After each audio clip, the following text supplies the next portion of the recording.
L'inculpation de Michael Flynn pour faux témoignage au FBI a des conséquences directes sur Donald Trump.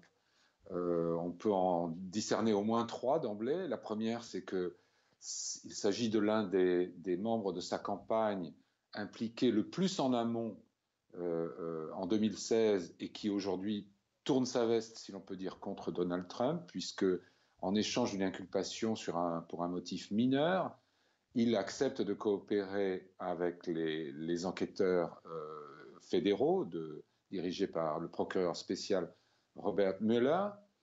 Et en gros, il accepte de leur raconter sa version des faits en échange de leur mansuétude. Et il a déjà laissé entendre que les contacts qu'il avait pris avec les responsables russes durant la campagne et après l'élection l'avaient été sur consigne, sur directive de l'entourage immédiat du président élu, Donald Trump, donc de hauts responsables de la campagne. On ne sait pas s'il fait allusion au gendre Jared Kushner ou au fils de Donald Trump, Donald Jr. La deuxième raison pour laquelle le président peut s'inquiéter, c'est que un procureur fédéral ne lâche une proie telle que Michael Flynn, qui était quand même conseiller à la sécurité nationale du président.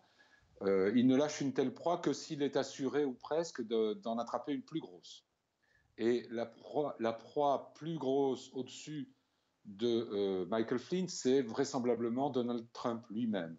La troisième raison pour laquelle c'est un épisode problématique pour Donald Trump, c'est qu'on sait que depuis des mois, le président est tenté d'écarter Robert Mueller, de neutraliser cette enquête sur les interférences russes dans sa campagne. Jusqu'ici, ses collaborateurs ont réussi à l'en dissuader en lui faisant valoir que même si c'est dans ses prérogatives, ce serait un geste politique probablement suicidaire. Richard Nixon avait essayé de la même manière de neutraliser l'enquête sur le Watergate en faisant limoger le procureur spécial à l'époque. Plusieurs responsables du ministère de la Justice s'y étaient opposés et avaient préféré démissionner plutôt que d'appliquer la consigne du président.